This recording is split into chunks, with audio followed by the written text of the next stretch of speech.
Morning and welcome. Sunshine, no rain, no wind, probably tempting fate, but it's really good to see you all here, see familiar faces in this garden. So thank you so much for coming along this morning. When I stood on the steps of Downing Street just over there 2 months ago, I promised that this government would serve people like you, apprentices, teachers, nurses, small business owners, firefighters, those serving our community and our country every day. I promised that we would get a grip on the problems that we face and that we would be judged by our actions, not by our words. I said before the election, and I say it again really clearly today, growth, and frankly by that I do mean wealth creation, is the #1 priority of this Labour government. And that's why in our first few weeks we've set up the National Wealth Fund, because we want every person and every community to benefit. It's why we've unlocked planning decisions, because we're going to build 1.5 million new homes. It's why we set up Great British Energy, to create good jobs and cut people's bills.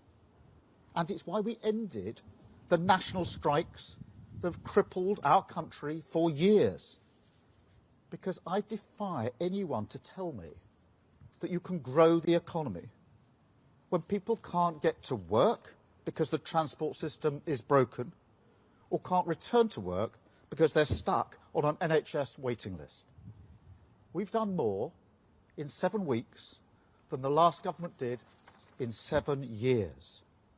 And these are just the first steps towards the change that people voted for, the change that I'm determined to deliver. But before the election, I also gave a warning. I said change would not happen overnight. When there's a deep rot at the heart of a structure, you can't just cover it up. You can't just tinker or rely on quick fixes. You have to overhaul the entire thing, tackle it at root, even if it's harder work and takes more time. Because otherwise, what happens? The rot returns in all the same places, and it spreads worse than before. You know that, I know that, and that's why this project has always been about fixing the foundations of our country. But I have to be honest with you, things are worse than we ever imagined. In the first few weeks, we discovered a £22 billion black hole in the public finances. And before anyone says, oh, this is just performative or playing politics, let's remember the OBR did not know about it. They wrote a letter setting that out. And they didn't know because the last government hid it. And even last Wednesday, just last Wednesday, we found out that thanks to the last government's recklessness, we borrowed almost £5 billion more than the OBR expected in the last 3 months alone. That's not performative, that's fact. But as well as the things that we've discovered, we've also seen shocking scenes across the nation. A mindless minority of thugs who thought that they could get away with causing chaos, smashing up communities and terrifying minorities, vandalising and destroying people's property, even trying to set fire to a building with human beings inside it. And as if that wasn't despicable enough, people displaying swastika tattoos, shouting racist slurs on our streets, Nazi salutes at the cenotaph, the very place we honour those who gave their lives for this country, desecrating their memory under the pretence, and it is a pretence, of legitimate protest. Now they're learning that crime has consequences, that I won't tolerate a breakdown in law and order under any circumstances. And I will not listen to those who exploit grieving families and disrespect local communities. But these riots didn't happen in a vacuum. They exposed the state of our country, revealed a deeply unhealthy society, the cracks in our foundations laid bare, weakened by a decade of division and decline, infected by a spiral of populism which fed off cycles of failure of the last government. Every time they faced a difficult problem, they failed to be honest. They offered the snake oil of populism, which led to more failure, round and round and round, stuck in the rut of the politics of performance. Now, I saw the beginning of that downward spiral firsthand back in 2011, when riots ripped through London and across the country. I was then Director of Public Prosecutions. And when I think back to that time, I see just how far we have fallen. Because responding to those riots was hard. Of course it was. But dealing with the riots this summer was much harder. Back in 2011, I didn't doubt that the courts could do what they needed to do. This time, to be honest with you, I genuinely didn't know. Let me tell you this, every day of that disorder, literally every day, we had to check the precise number of prison places and where those places were to make sure that we could arrest, charge and prosecute people quickly. Not having enough prison places is about as fundamental a failure as you can get. And those people throwing rocks, torching cars, making threats, they didn't just know the system was broken. They were betting on it, gaming it. They thought, they'll never arrest me. And if they do, I won't be prosecuted. And if I am, I won't get much of a sentence. They saw the cracks in our society after 14 years of failure, and they exploited them. That's what we've inherited. Not just an economic black hole, a societal black hole. And that's why we have to take action and do things differently. And part of that is being honest with people about the choices that we face, how tough this will be. And frankly, things will get worse before they get better. I didn't want to release prisoners early. I was chief prosecutor for 5 years. It goes against the grain of everything I've ever done. But to be blunt, if we hadn't taken that difficult decision immediately, we wouldn't have been able to respond to the riots as we did. And if we don't take tough action across the board, we won't be able to fix the foundations of the country as we need. I didn't want to means test the winter fuel payment, but it was a choice that we had to make, a choice to protect the most vulnerable pensioners while doing what is necessary to repair the public finances. Because pensioners also rely on a functioning NHS, good public transport, strong national infrastructure. They want their children to be able to buy homes. They want their grandchildren to get a good education. So we have made that difficult decision to mend the public finances so everyone benefits in the long term, including pensioners. Now that is a difficult trade-off, and there will be more to come. I won't shy away from making unpopular decisions now if it's the right thing for the country in the long term. That's what a government of service means.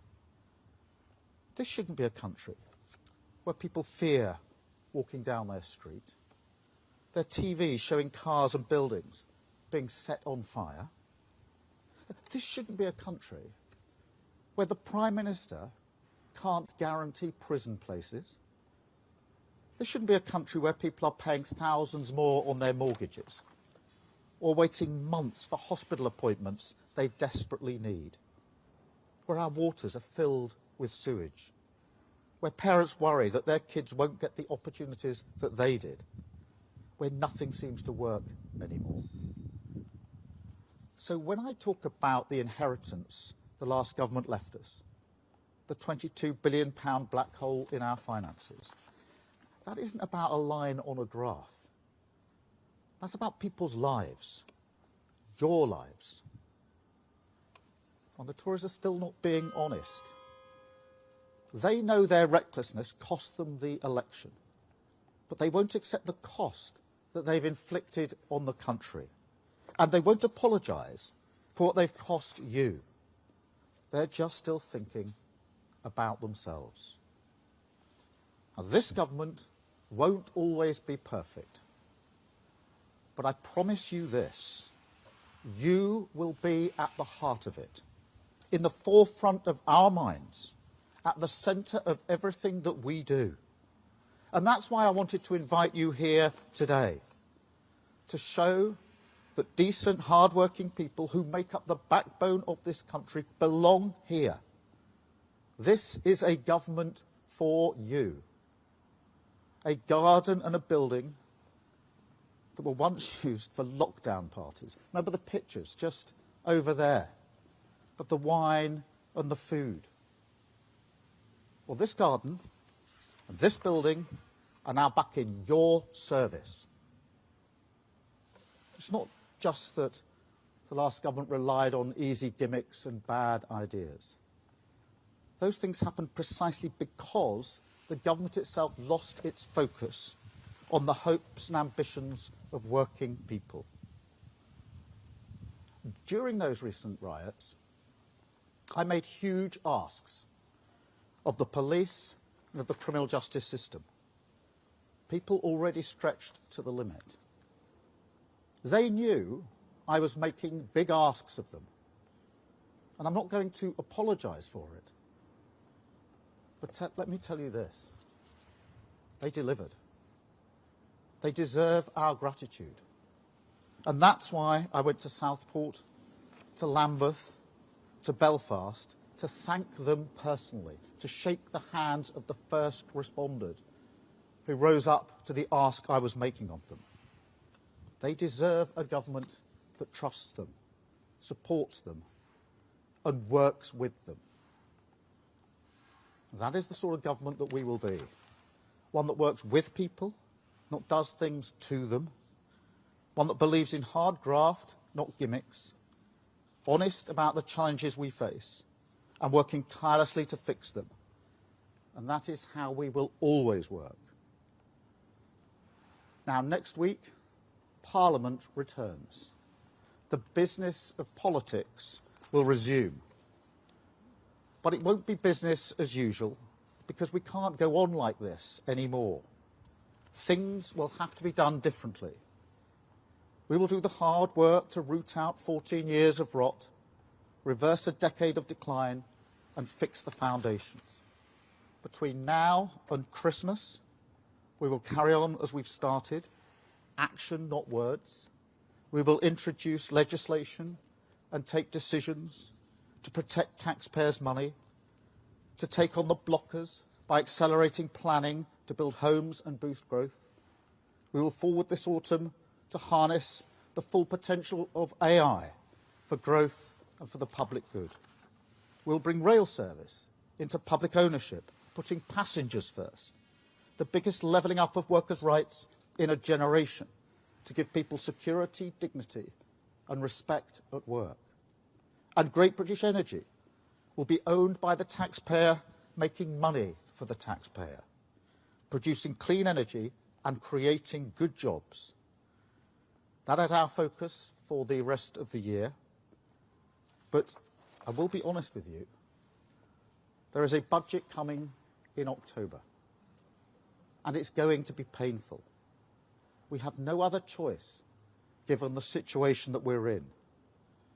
Those with the broadest shoulders should bear the heavier burden. And that's why we're cracking down on non-doms. Those who made the mess should have to do their bit to clean it up. And that's why we're strengthening the powers of the water regulator and backing tough fines on the water companies that have let sewage flood our rivers, lakes and seas. But just as when I responded to the riots, I'll have to turn to the country and make big asks of you as well, to accept short-term pain for long-term good, the difficult trade-off for the genuine solution. And I know that after all that you have been through, that is a really big ask and really difficult to hear. That is not the position we should be in. It's not the position I want to be in. But we have to end the politics of the easy answer that solves nothing. But I also know that we can get through this together. Because the riots didn't just betray the sickness, they also revealed the cure, found not in the cynical conflict of populism, but in the coming together of a country. The people who got together the morning after, all around the country, with their brooms, their shovels, their trowels, and cleared up their community. They reminded us who we really are. I felt real pride in those people who cleaned up our streets, rebuilt the walls, repaired the damage. And I couldn't help thinking about the obvious parallels. Because imagine the pride we will feel as a nation when, after the hard work of clearing up the mess is done, we have a country that we have built together, built to last, that belongs to every single one of us, and all of us have a stake in it. Our hard work rewarded a dozen times over, because we'll have an economy that works for everyone. An NHS not just back on its feet, but fit for the future. Streets that everyone feels safe in. Using our own clean energy right here.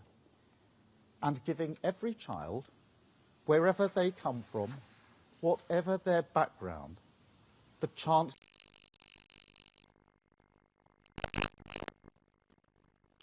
of that prize. I won't lose sight of what we were elected to do. And most importantly, I won't lose sight of the people that we were elected to do it for. You. This is... Let's fix it together. Thank you very much. Thank you.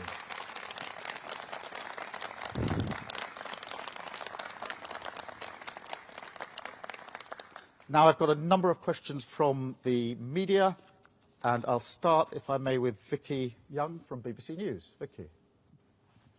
Vicky Young, BBC News. Prime Minister, you say that you want to be open with people, but some will think that you weren't honest during the election campaign about changes to, for example, winter fuel allowance. And many now want to know what the impact of the budget will be. So if you're being honest, can you tell them now what kind of tax rises you're considering? Well, two or three things Vicky to say about that in the first place.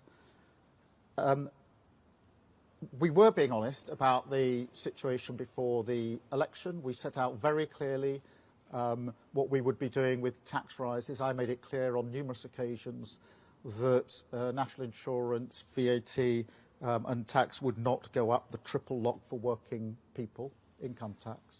And that remains the position. I also set out that our plans were fully funded and fully costed. What I did not expect was a £22 billion black hole. And I know the Tories say that's performative. If it's performative, why didn't the OBR know about it? Look at that figure of £5 billion last week, in 3 months. If that's performative, why didn't the OBR know about it? These are basic questions about what we have inherited. As I've just said, I didn't want to have to deal with the winter fuel allowance for pensioners. But we have to fix the NHS. We have to fix our homes, our schools. And pensioners rely on them in the same way as everybody else does. So I'm not going to preempt the budget, but I'm absolutely not going to accept that the inheritance that we have isn't anything other than dire, a £22 billion black hole. And I'll just add to that what I said about the prisons, because I obviously feel very strongly about this. To have to gauge every day of those disorders, when people are trying to burn down hotels, I'm having to look at lists of prison places and where we've got them because of the mess that we were left. That's disgraceful.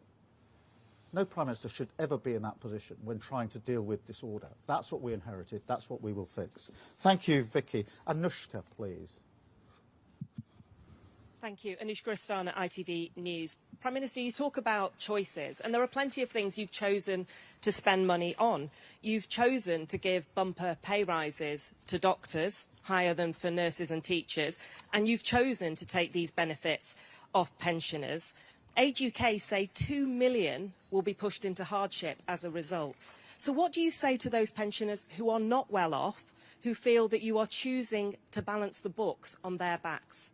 Well, so far as the winter fuel allowance is concerned, firstly, I would say it's not a particularly well-designed scheme, frankly, and I think everybody would concede that. I do think it's important that we make sure that the support is there for those pensioners who need it most, which is why we're pushing for the pension credit to be taken up and looking at other allowances. But equally, simply allowing national strikes to go on and on and on and not resolving them was costing the country a fortune.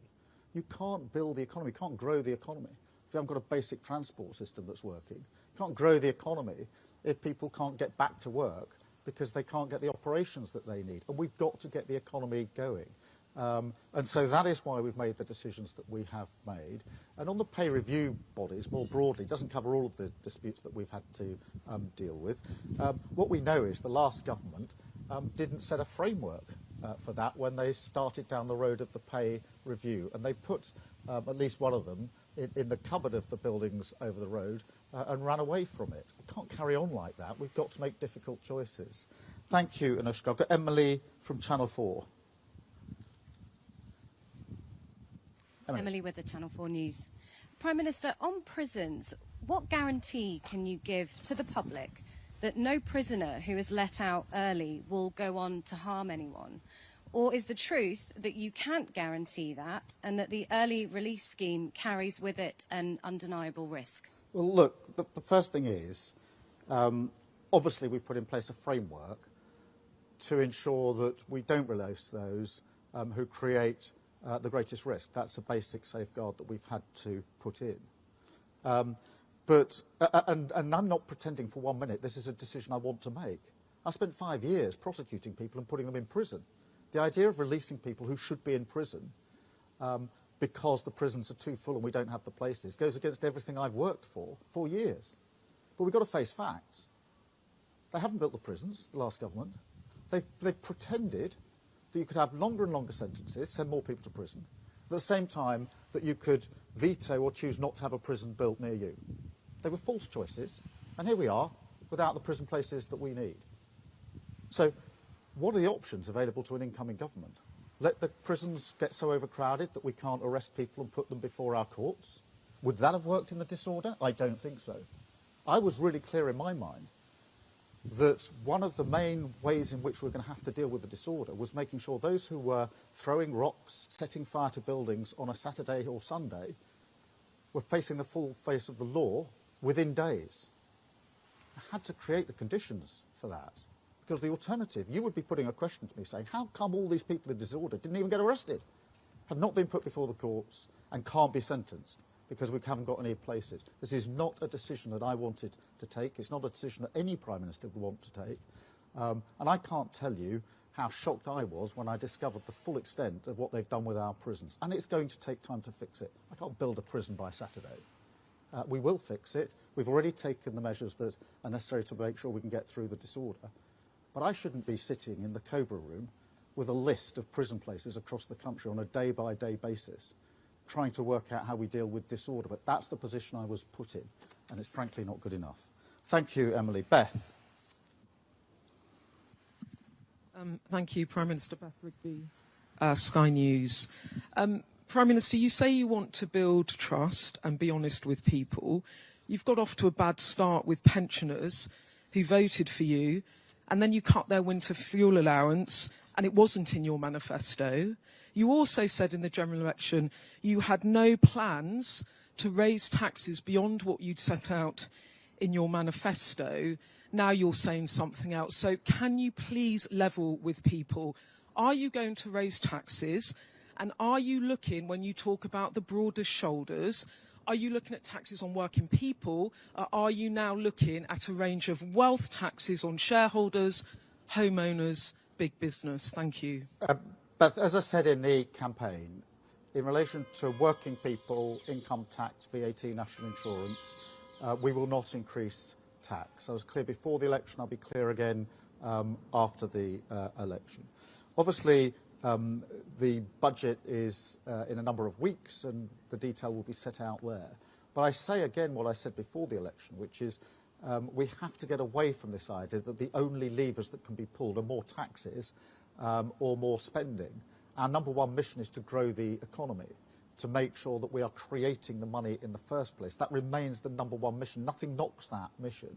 And that's why it's really important we have a transport system that works. That's why it's really important we have an NHS capable of getting through the backlog. That's why it's important we have the National Wealth Fund, Great British Energy, that we unlock planning so that we can get on. All of those decisions are decisions we've taken in the first 7 weeks to make sure we get the economy where we need it. But we're going to have to take tough decisions. I did not cater for a £22 billion black hole. And that's because it wasn't on the ABR's books. We were looking at the available, as you were, the available material. But it wasn't there. The OBR didn't know about it. That's why they're conducting a review, is to find out why they didn't know about it. But £22 billion black hole on top of what we knew to be the situation is a problem that I'm not just going to pretend isn't there or that we can easily fix. We're going to have to fix it. We're going to have to fix it quickly, because I genuinely do not think that the politics where we simply pretend things can be done that can't be done is working. And we will do it straight away. That's why I call about sort of getting the rot out now. Because if we don't do it, if we paper over it, we know what's going to happen. It's like the damp or whatever. Anybody who's ever decorated a house knows how this works. Pretend it isn't there, paper over it, and guess what? In a year's time, it's 10 times worse. We're not going to do it that way. Thank you, Beth. I'm going to take Andy Bell, if only, so that, where is Andy? Andy, if only, so I could say personally into your face, well, fantastic on your daughter's achievement in the Olympics. Georgia was absolutely brilliant. We were all glued to our sets, and please convey our congratulations to her, as I know many people already have. Andy. Thank you. Well, I wasn't quite expecting that, but thank you very much for that message. Prime Minister, you talk about getting the rot out. Your administration's already been criticised for making a lot of appointments, political appointments, inside the civil service, inside what should be strictly non-political appointments. Wouldn't it be a good idea to have a review now by your Commissioner for Ministerial Standards, just to set the record straight, to clear the air? Because at the moment, a lot of people are wondering whether you really are getting the rot out in terms of the way public administration works. Well, look, Andy, most of these allegations and accusations are coming from the very people that dragged our country down in the first place. So you'll forgive me if I take that approach to it. We are going to fix the foundations. We've got to do it at speed, and I'm determined to have the right people in the right places to allow us to get on with that job. I'm enormously aware of how big a task this is and how we have to move at pace. And that's why we're getting the best people into the best jobs. But I'm not really going to take lectures on this from the people who dragged our country so far down in the last few years. Thank you. I've got Kieran from The Guardian. Thank you. Kieran Stacey from The Guardian. Just on that theme, can you tell us why you've cancelled the appointment of your new National Security Advisor? And can you pledge that there will be an open and transparent process to replace that person? Yes. Of course, there'll be an open and transparent process. And no, I'm not going to publicly discuss individual appointments. Thank you. Jack from The Sun. Thank you, Prime Minister. Jack Elson from The Sun. You've made clear today your reasoning for giving big pay rises to public sector workers, but now you've shown you're willing to get your chequebook out. do you not risk spending the rest of your premiership playing a game of whack-a-mole with ever-growing union demands? And just quickly, you spent a lot of time today looking back in anger, but are you happy that Oasis has decided to reform on your watch? What can I say in relation to that? It's very, very good. It's a great song. I'm not sure I'm the best place to champion it after the last 20 or 30 minutes. But look, let's see what happens with Oasis. In relation to the pay settlement, look, we were very clear before the election we weren't going to meet the demands of the unions.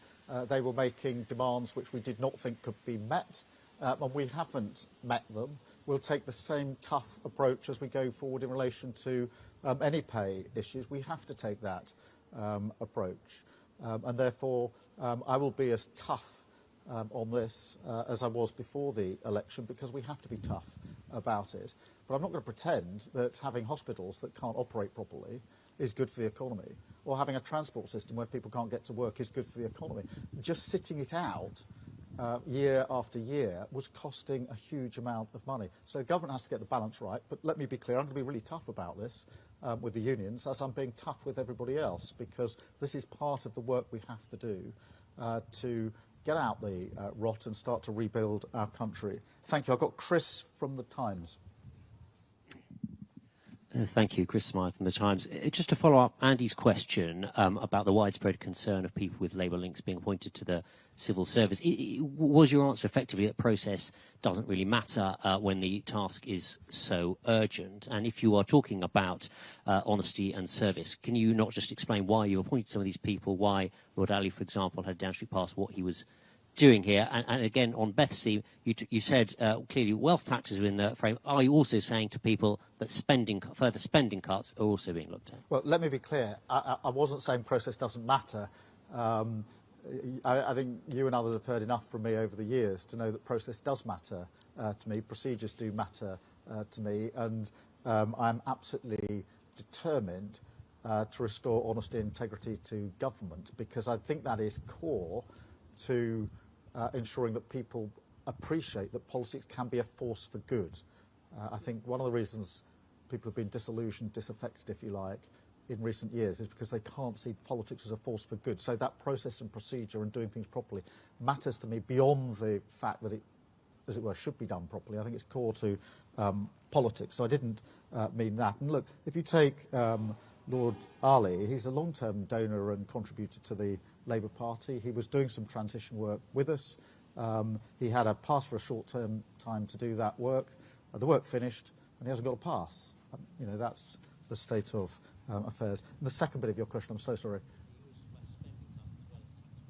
Well, look, I mean, try as you might, I'm not going to preempt the Chancellor in relation to the budget. I am indicating there are going to have to be tough choices.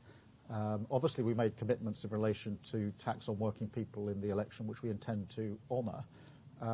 And I frankly don't want to have to take the tough decisions that we're going to have to take, but I'm not going to shy away. I genuinely think one of the problems in politics has been people standing at podium like this, pretending that hard choices don't need to be made, or pretending or knocking things down the road. We've seen, I don't know how much, just knocked down the road, the other side of the election. Get it somewhere else. Don't take the decision. That's what happened with prisons. Decision should have been taken a long time ago. But each month it was just knocked another month, another month, another month, hoping somebody else would pick up the mess. We can't go on like that. So we're going to have to grip it. And I want to grip it early. And that's why I said in my speech, if we have to make unpopular decisions now, in the short term, to make sure the long term we can actually do the change that we want to do. The 5 missions in terms of rebuilding this country are really important to me. But I know I'm not going to be able to do them if I don't clear out the rot first and take those tough decisions. Thank you. I've got Daniel from The Telegraph. Hello, Daniel Martin from The Telegraph. How can you justify strike agreements with the unions when there's no it doesn't include any agreement to increase productivity? And secondly, on Ukraine, do you believe that Ukraine has the right to use Storm Shadow in Russia? Let me deal with both aspects of that. Look, we came to settlements on the pay disputes, which I think people would say were fair. The rate, what was asked was not what was given.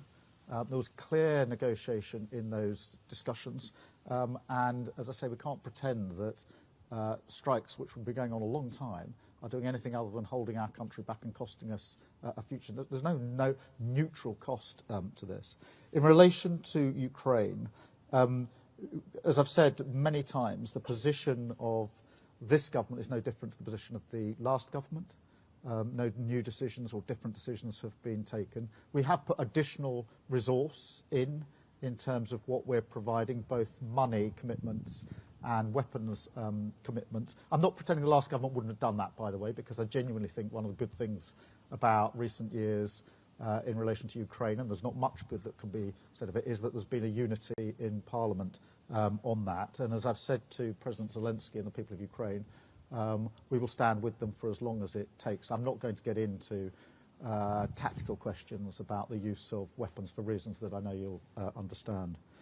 David from the Mirror. Thanks, Prime Minister. Dave Boak from the Daily Mirror. Prime Minister, on the subject of hard choices, will safe and legal routes be extended on your watch, and do you think this can play a role in stopping the boats?